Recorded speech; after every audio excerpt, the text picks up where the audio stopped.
The board expects those cuts by Friday, Alexandra.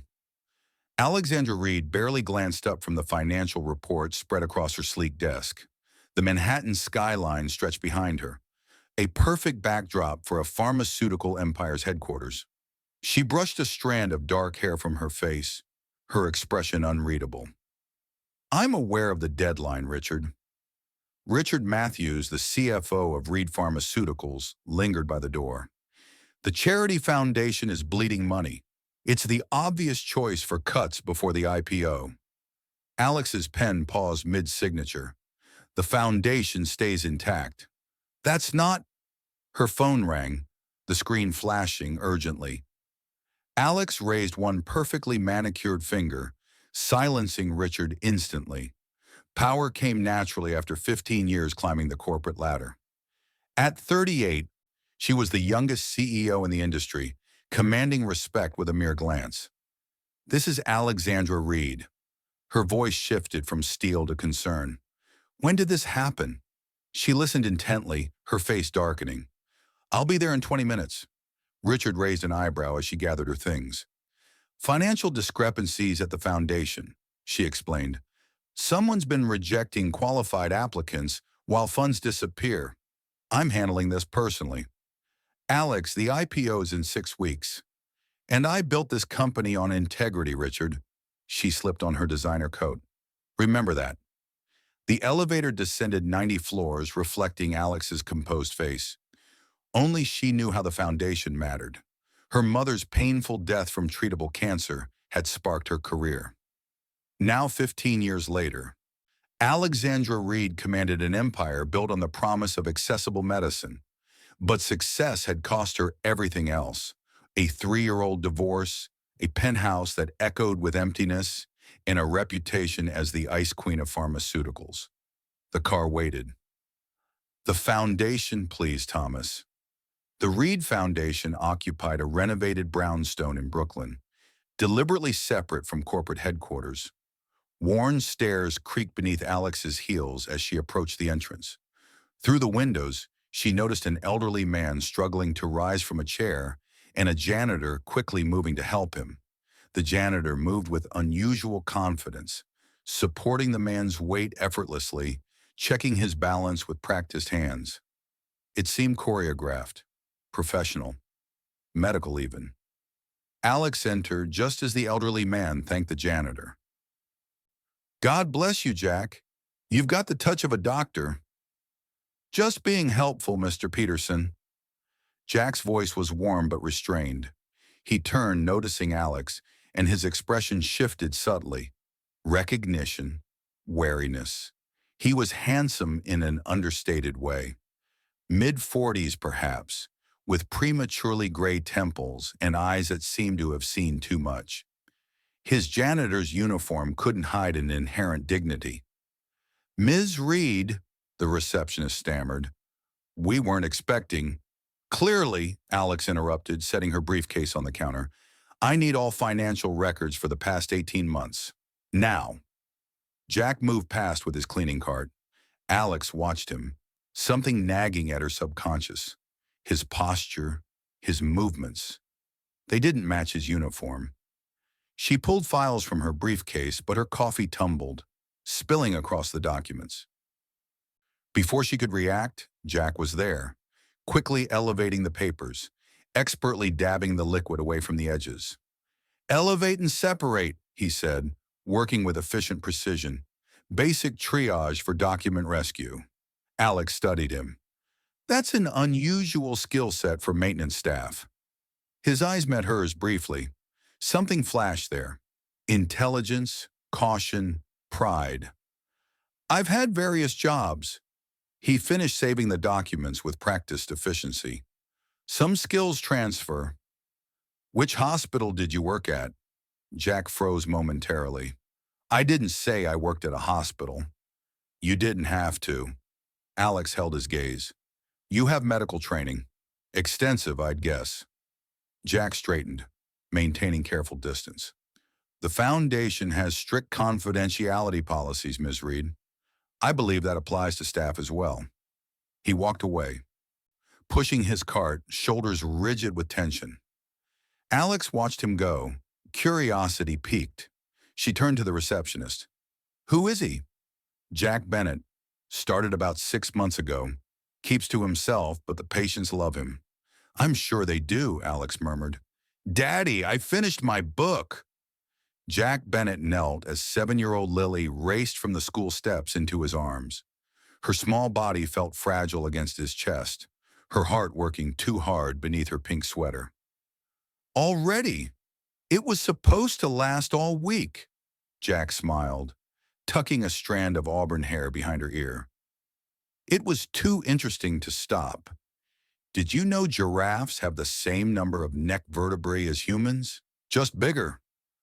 I did know that, actually. Because you're a doctor, she whispered, their private acknowledgement. Was, he corrected gently. Their apartment was small, one bedroom that Lily used, while Jack slept on the pull-out couch. Medical journals were hidden in locked cabinets. His surgical certificates, once displayed proudly in a prestigious hospital office, now lay buried in storage. Dr. Jack Bennett had died alongside his wife Sarah 3 years ago. Homework first, then we'll make dinner, Jack said, helping Lily with her backpack. She moved carefully, conserving energy, a habit formed through necessity. The scar peeking above her collar was from her first surgery. The next one would be infinitely more complex and much more expensive. Lily worked diligently at the kitchen table while Jack checked their calendar, marked with doctor's appointments and payment deadlines. The sticky note showed their savings, $43,728. The surgery would cost $175,000. His phone buzzed with a notification from his second job. Night security at the convention center needed coverage. Another shift, another few $100s toward saving his daughter. Jack closed his eyes briefly, remembering the operating theater where he once performed the exact surgery Lily needed. How his hands had saved dozens of children with similar conditions. Now those hands cleaned floors and carried boxes, all because he challenged the system after Sarah's death, when her insurance had denied coverage for a life-saving procedure, claiming it experimental. Jack had fought publicly, exposing the callousness of both the insurance company and its pharmaceutical partner, Westmer. He'd won the battle but lost everything else: his reputation, his license, his career. Daddy, are you sad again? Jack turned to find Lily watching him, her eyes, so like Sarah's, filled with concern. Just tired, sweetheart. Is it because of my heart? Jack moved to her side, kneeling to meet her eyes. Listen to me. Your heart is the strongest, bravest heart I've ever known. But it doesn't work right. Neither does the world sometimes, Jack said, but we keep trying anyway. As Lily returned to her homework, Jack's thoughts drifted to Alexandra Reed. He'd recognized her immediately. Her face had appeared in medical journals and business magazines for years. Reed Pharmaceuticals had been one of the good ones once, but power corrupted everyone eventually. He'd learned that lesson the hardest way possible. Alex sat alone in her office, illuminated only by her computer screen. The foundation's financial records revealed disturbing patterns. Dozens of qualified applicants, children needing specialized care, had been rejected despite available funds. One particular application caught her attention: a 7-year-old girl named Lily Bennett, congenital heart defect requiring complex surgery. Father, single parent, multiple jobs, unable to afford treatment. Application status, denied. The attached photo showed a smiling child with auburn hair and intelligent eyes. Something about her seemed hauntingly familiar. Alex clicked further. Father's name, Jack Bennett. Her fingers froze on the keyboard. The janitor. Alex returned to the foundation the following day unannounced, intending to speak with the financial director. Instead, commotion erupted near the waiting area. He's not breathing, someone shouted. An elderly patient had collapsed, lying motionless on the floor as panicked staff gathered around. Call 911, a nurse yelled, kneeling helplessly beside him. Then Jack appeared, moving with sudden purpose. Gone was the deferential janitor. He dropped beside the patient, checking pulse and breathing with clinical precision. Cardiac arrest. Start compressions. His voice carried absolute authority. When the nurse hesitated, Jack immediately positioned himself, beginning perfect CPR technique. Get the AED from behind the reception desk, now. He delivered compressions with textbook precision, counting aloud. When the defibrillator arrived, his hands moved with practiced efficiency, placing pads, checking connections. Clear, he commanded. The patient's body jerked with the shock. Jack immediately checked for pulse, resumed compressions, delivered rescue breaths. His focus was absolute, his technique flawless. Alex watched, transfixed. This was no former orderly or nurse. This was a physician, a specialist, someone who'd performed these procedures countless times. 7 agonizing minutes passed before the patient gasped, color returning to his face. Only then did Jack sit back, monitoring closely until paramedics arrived. As emergency responders took over, Jack rose, suddenly conscious of the stares.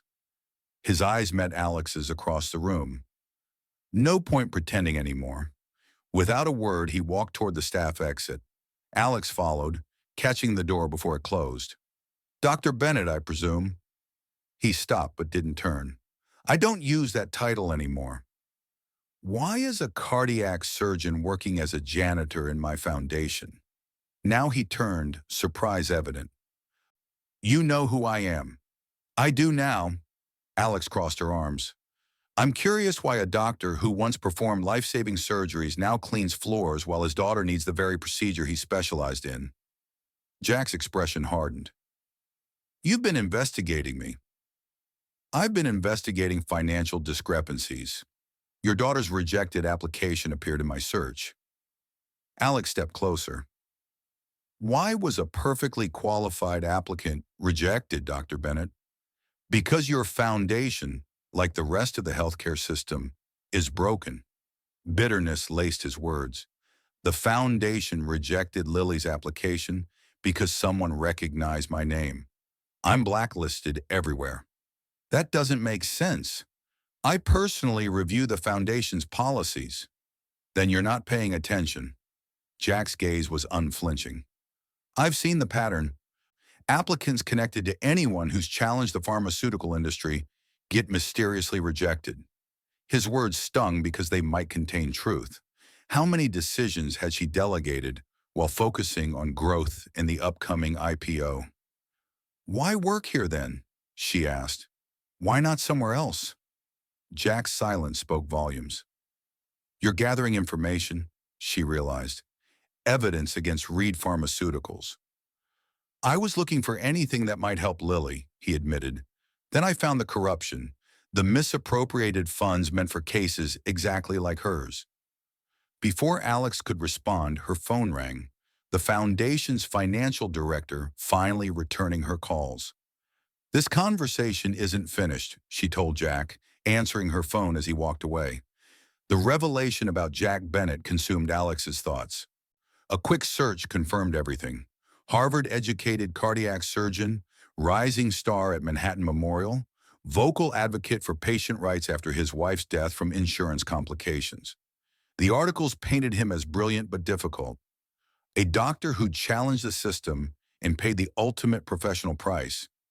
One particular photo caught her attention. Jack in surgical scrubs, smiling beside a woman with auburn hair and the same bright eyes as the little girl from the application. Sarah Bennett, dead at 34 because an insurance company decided her life wasn't worth the cost of treatment. Alex closed her laptop, unsettled. She'd built Reed Pharmaceuticals to be different, hadn't she? To provide affordable medications, to help patients like her mother who died waiting for treatments they couldn't access. When had the mission become buried beneath profit margins and market share? Central Park bloomed with spring flowers as Alex walked alone on Saturday morning, seeking clarity away from boardrooms and spreadsheets. The path curved around the children's playground where families gathered in weekend communion. A familiar laugh caught her attention. Lily Bennett sat on a bench, reading aloud to her father. Jack looked different in jeans and a casual shirt, more relaxed, more himself. Alex hesitated, then approached. Jack noticed her first, his expression guarded. "Ms. Reed." "Alexandra, please." She gestured to the book. "I didn't mean to interrupt." Lily looked up curiously. "Are you Daddy's friend?" "We work together," Jack said carefully. "At the foundation," Alex added, sitting on the bench beside them. "What are you reading?" "The Human Body, an Illustrated Guide." Lily held up the advanced text proudly. "I'm learning about the circulatory system because of my heart." "That's quite advanced for someone your age." "Daddy says knowledge is the best medicine," Lily smiled. "He used to save people's hearts before he saved mine." Jack's expression softened, looking at his daughter. Alex recognized the devotion there, something deeper than professional dedication, something she'd never experienced herself. "May I?" Alex gestured to the book. Lily handed it over, their fingers touching briefly. The child's hand felt small and delicate, but her eyes held surprising wisdom. "You look sad sometimes," Lily observed unexpectedly, "like Daddy does when he thinks I'm not looking." "Lily," Jack warned gently. "It's all right," Alex said. "You're very perceptive. I suppose I am sad sometimes." "Because you're lonely?" Lily asked. Jack intervened. "Lily, remember our conversation about personal questions?" "It's an appropriate hypothesis," Lily argued. "Success correlation with loneliness is documented in psychological studies." Alex couldn't help laughing. "You're quite the scientist." "I want to be a doctor like Daddy was," Lily said proudly. "He says hearts can be medically broken, but real hearts only break when they are not loved enough." Something in the child's innocent wisdom pierced Alex's carefully constructed armor. When was the last time anyone had seen through her so easily, or cared enough to notice? "Your daddy sounds very wise," she managed. "He's the best daddy in the world," Lily declared. "He works 3 jobs so I can get my operation, even though he could do it himself if they'd let him." Jack's expression tightened. "Lily, why don't you try the swings for a few minutes? Not too high, remember?" Once Lily was out of earshot, Jack turned to Alex. "I'm sorry about that. She's too smart for her own good sometimes." "She's remarkable." Alex watched the child carefully climbing onto a swing. "You've done an amazing job with her." "She makes it easy." Jack's voice softened. "Even on the hardest days." "How long does she have before she needs a surgery?" 4 months, ideally. Her condition is deteriorating faster than expected." His hands clenched. "I'm working every angle, but you're still far short of what you need," Alex finished. "The procedure costs around $175,000. Jack looked surprised. "I was a hospital administrator before pharmaceuticals," she explained. "I know the costs." They sat in silence, watching Lily swing gently. "I want you to know," Alex finally said, "I'm personally investigating why Lily's application was rejected. Something isn't right there." Jack studied her face. "Why would the CEO of Reed Pharmaceuticals care about one rejected application?" "Because that's not how my foundation is supposed to work," Alex replied with unexpected intensity. "And because your daughter reminds me why I started this company in the first place." Back at her office, Alex dug deeper into the foundation's records. Richard Matthews' fingerprints were everywhere. Applications diverted, funds misappropriated, decisions made without proper review, including Lily Bennett's rejection. Alex compiled the evidence methodically, building a case against her CFO. But as she worked, another disturbing pattern emerged in Jack's employment records. His background check had been flagged, then mysteriously cleared. His position created specifically when no opening existed. He had indeed infiltrated the foundation deliberately. Alex pulled security footage, watching Jack accessing file rooms after hours, photographing documents. The betrayal stung unexpectedly. She'd begun to trust him, to see him as an ally rather than an adversary. Her phone rang. Her assistant, voice tense. Ms. Reed, there's an emergency call from Brooklyn Hospital. A child named Lily Bennett has been admitted in critical condition. Her father listed you as an emergency contact. Alex's heart raced. I'm on my way. The hospital corridor stretched endlessly as Alex hurried toward pediatric cardiology. She found Jack outside the ICU, looking utterly destroyed. What happened? She asked. Jack looked up, surprised at her presence. Ventricular tachycardia. Her heart can't sustain proper rhythm anymore. His clinical description couldn't mask his terror.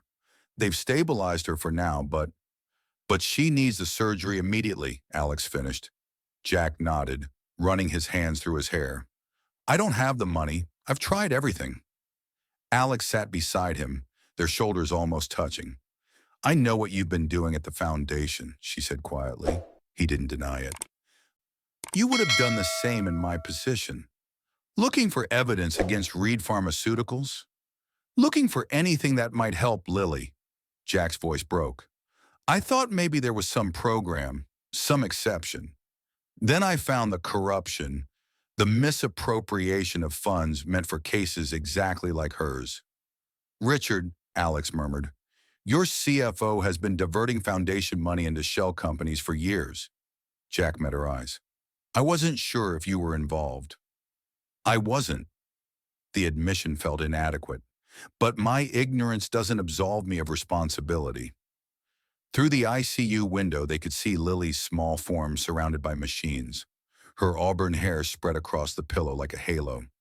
I could perform her surgery myself, Jack said suddenly. I've done hundreds just like it. My hands still know every step, every suture. The desperation in his voice was heartbreaking. But they revoked my license. No hospital would let me near an operating room. Alex studied him. This brilliant surgeon reduced to helplessness by a system he dared to challenge. What if they did? She asked. Jack looked up, confusion crossing his face. What if a hospital granted you temporary privileges? Alex continued. Under supervision, of course. That's impossible. The medical board would make an exception with enough pressure from the right people. Alex's mind raced with possibilities. Reed Pharmaceuticals has considerable influence. Hope flickered in Jack's eyes, quickly replaced by suspicion. Why would you help us? Alex considered her answer carefully. Because I think you're right about the foundation. Because your daughter reminded me why I started this company. And because maybe both of us need a chance to reclaim what we once believed in. She rose, determination settling over her like armor. I have a board meeting to attend. Driving from the hospital toward Reed Pharmaceuticals headquarters, Alex mentally prepared for the battle ahead. The stakes had never been higher, not just for Lily, but for the soul of the company she'd built. She remembered her mother's last days, the pain, the helplessness as insurance denials arrived while tumor markers rose, the promise she'd whispered as her mother slipped away. I'll build something better, a system that sees people, not profits. Somewhere along the way, that vision had blurred. The IPO, the stock options, the corporate acquisitions. They'd become the mission instead of the means.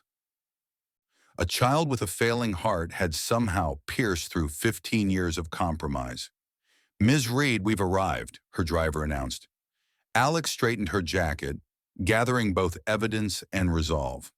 Time to remember why she'd started this fight in the first place. The Reed Pharmaceuticals boardroom fell silent as Alex finished presenting her findings. Financial records, forged signatures, and damning emails projected onto the wall behind her. Richard Matthews has embezzled over $3 million from our charitable foundation, she concluded, and rejected dozens of qualified applicants to cover his tracks. Richard stood, face flushed. These accusations are ridiculous. The board understands that difficult decisions must be made before an IPO. Stealing isn't a difficult decision, Richard. It's a crime. Alex turned to the board members. I've already contacted authorities, but there's something else we need to discuss. She pulled up Lily Bennett's file. This child was rejected specifically because her father once spoke out against pharmaceutical price gouging. Her application met every criterion for assistance. This is precisely why we need objective processes, Richard countered. You're emotionally invested in this specific case because you befriended the janitor. Dr. Bennett, Alex corrected, is one of the most skilled cardiac surgeons in the country. And yes, I am emotionally invested in every case the foundation handles. She displayed a new slide, her mother's obituary. I founded this company after watching my mother die, waiting for medication she couldn't afford. I promised her we'd build something different. Her voice remained steady. Somewhere along the way, I forgot that promise. The boardroom shifted uncomfortably. I'm proposing an emergency intervention for Lily Bennett, full funding for her procedure, with a condition: we reinstate Dr. Bennett's surgical privileges for this specific operation under appropriate supervision. That's unprecedented, one board member objected. So is having the surgeon who pioneered this procedure scrubbing floors while his daughter dies. Alex responded. We have the influence to make this happen. Richard scoffed. This is absurd. The IPO is weeks away. Then we'll postpone it. Alex's declaration silenced the room. Until we've restored the foundation's integrity and helped the families who were wrongfully rejected. You can't postpone an initial public offering on a whim, Richard sputtered. Watch me. The board chair leaned forward. Alexandra, you've built this company from nothing into an industry leader. We trust your judgment, usually, but this feels personal. It is personal, Alex acknowledged. Medicine should be personal. That's what we've forgotten. She walked around the table, making eye contact with each member. We have an opportunity to remember why we started this journey, to do something extraordinary for a child who deserves a chance, and for a doctor who lost everything defending patients like her. Silence stretched across the polished table. Finally, the chair nodded. Make it happen, Alexandra. But the IPO proceeds as scheduled. Find another way to fund the foundation's reorganization. Richard moved toward the door. This is completely inappropriate. Security will escort you out, Richard. Alex interrupted. Your personal items will be sent to your attorney. As the boardroom emptied, Alex remained, staring at Lily's file photo on the screen. This child had somehow awakened something she'd thought long dead. Compassion beyond strategic philanthropy. Connection beyond professional networking. She reached for her phone. You want me to what? Jack's disbelief echoed through Alex's office. Perform Lily's surgery yourself, she repeated, under supervision from the chief of cardiology at Manhattan Memorial. That's impossible. My license has been temporarily reinstated for humanitarian purposes. She handed him the official documentation. It took some persuasion, but the medical board agreed to a one-time exception, given your expertise with this specific procedure. Jack scanned the papers, hands trembling slightly. How did you manage this? By remembering what power is actually for. Alex met his gaze. The foundation will cover all costs. Lily's surgery is scheduled for tomorrow morning. Jack's composure finally broke. He sat heavily, overwhelmed. I don't know how to thank you. Don't thank me yet, Alex said gently. There's a condition. Wariness returned to his expression. The foundation needs a new medical director, she continued. Someone who truly understands patient advocacy, who'll ensure qualified applicants receive help regardless of politics or connections. Understanding dawned in his eyes. You want me? After your suspension period ends, yes. In the meantime, we need your consultation on restructuring. You're offering me a job. I'm offering you a mission, Alex corrected. The same one you've been fighting for since you lost Sarah. Jack stared at the reinstatement papers, silent. Finally, he looked up. I'll consider it. After Lily's surgery. Fair enough. As he turned to leave, Jack paused. Why are you really doing this, Alexandra? She considered deflecting with a corporate response about social responsibility. Instead, she chose honesty. Because your daughter asked if I was lonely, she admitted. And no one had cared enough to notice in a very long time. The surgical preparation room hummed with tense energy. Jack studied the imaging scans one final time, his surgeon's mind cataloging every detail of his daughter's heart. Dr. Helen Chen, chief of cardiology, reviewed the procedure plan beside him. Your technique pioneered this approach, Dr. Bennett. We'll follow your lead. Thank you for supervising, Jack said, gratitude evident. I know this is unorthodox.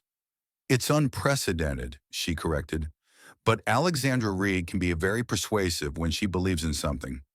She studied him curiously. Or someone. Jack glanced through the window where Lily lay, brave and small on the gurney. Alex sat beside her, reading from the human body book they'd shared in the park. She's not what I expected, he admitted. Few people are. When we look beyond our assumptions, Dr. Chen handed him the surgical plan. Shall we save your daughter, Dr. Bennett? Alex paced the surgical waiting area, checking her watch for the 5th time in as many minutes. 3 hours had passed since they'd taken Lily into surgery. Jack's words echoed in her mind. If anything happens to her, she couldn't complete the thought. 4 hours. 5. The procedure was taking longer than expected. Each passing minute tightened the knot in Alex's stomach. Finally, the double doors swung open. Dr. Chen emerged, surgical mask pulled down. Alex couldn't read her expression. Well, Alex demanded. There were complications, Dr. Chen began. During the final stage of the repair, Lily's heart went into ventricular fibrillation. Alex felt her own heart stutter. Is she... Dr. Bennett faced an impossible moment, Dr. Chen continued. The same condition that took his wife was happening to his daughter, under his hands. Alex leaned against the wall for support. Please, just tell me. I've never seen such focus and precision under pressure, Dr. Chen said. For 90 seconds, Lily's heart didn't beat. Dr. Bennett had to continue the repair while simultaneously working to restart her heart. Alex closed her eyes, the weight of what Jack must have experienced crushing her. He performed flawlessly, Dr. Chen finally smiled. The repair is complete. Lily's heart rhythm has stabilized. She's in recovery now. Relief crashed through Alex like a physical wave. And Jack? Still with her. I've never seen such profound strength and vulnerability in one person. Dr. Chen touched Alex's arm. He asked for you. Go to them. Alex hesitated. I wouldn't want to intrude on a family moment. Dr. Chen's expression softened. I think you misunderstand. He specifically requested your presence. Go. The recovery room was dimly lit, machines beeping steadily. Lily slept peacefully, her skin still pale but her breathing strong and regular. Jack sat beside her, holding her small hand, looking up when Alex entered. She's going to be okay, he said, voice rough with emotion. The repair was complete. Her prognosis is excellent. Alex moved closer, watching the gentle rise and fall of Lily's chest. I'm so glad. Jack's eyes were red-rimmed, exhaustion etched into his face. For 90 seconds, I lost her. His voice broke. Just like Sarah, the same arrhythmia, the same flat line on the monitor. Alex reached for his hand instinctively. But this time, you could save her. I've performed this surgery countless times, but never... He stopped, overwhelmed. I couldn't let her go. You didn't, Alex reminded him gently. You brought her back. When Sarah died, I thought I'd never feel whole again. Jack looked at his daughter. Then Lily needed me, and I found purpose in fighting for her.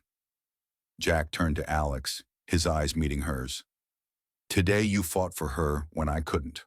I'll never forget that. I've been thinking about your offer, he continued after a moment, the foundation position. And I'd like to accept, with one addition. He stood moving closer. I want to establish a specialized program for children with complex cardiac needs. We'll name it after Sarah. Alex nodded.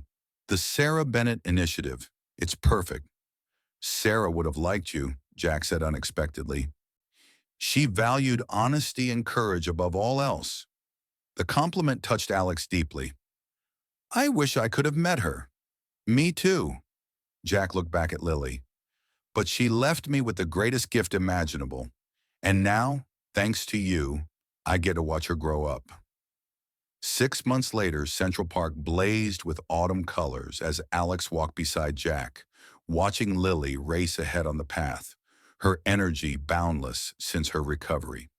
The foundation has approved 37 applications this quarter, Alex reported, all cases that would have been rejected under the old system. The Sarah Initiative has 17 children scheduled for procedures, Jack added, lives that would have been lost otherwise. They stopped at a bench, their bench where they'd first truly talked months ago. The board is pleased with the publicity, Alice continued. Turns out saving children is good for the stock price. Who knew? Jack smiled. Integrity as a business model, revolutionary. Lily returned, cheeks flushed with healthy exertion. Can we get hot chocolate? Please? What do you think, Alexandra? Jack asked. I think hot chocolate sounds perfect, she agreed. As they walked toward the cafe, Lily slipped her small hand into Alex's. The gesture, so simple and trusting, filled Alex with unexpected emotion. Daddy says your heart is getting better too, Lily announced. Alex raised an eyebrow at Jack, who looked slightly embarrassed. Is that so? She asked. He says hearts heal best when they find their home. Lily skipped ahead again, leaving the adults in momentary silence. Out of the mouths of babes, Alex murmured. Jack's hand found hers, fingers intertwining. She's not wrong. You've brought life back to the foundation, to our work. And you've reminded me why that work matters. Alex squeezed his hand. Why all of this matters. Ahead, Lily twirled in a shower of falling leaves, her laughter carrying on the autumn breeze. Her heart, once broken, now beat strong and sure. Behind her walked two people who had found, in the midst of their separate pain, an unexpected path forward, together. Hearts do find their way home, Jack said softly, if we let them. Alexandra Reed, the former ice queen of pharmaceuticals, smiled and held tighter to his hand. For the first time in years, perhaps ever, she had found her home. Not in the penthouse overlooking Manhattan, not in the boardroom commanding an empire, but here with a surgeon who cleaned floors for love of his daughter, and a child who saw through walls built over decades of loneliness. Here, where hearts find home. The end.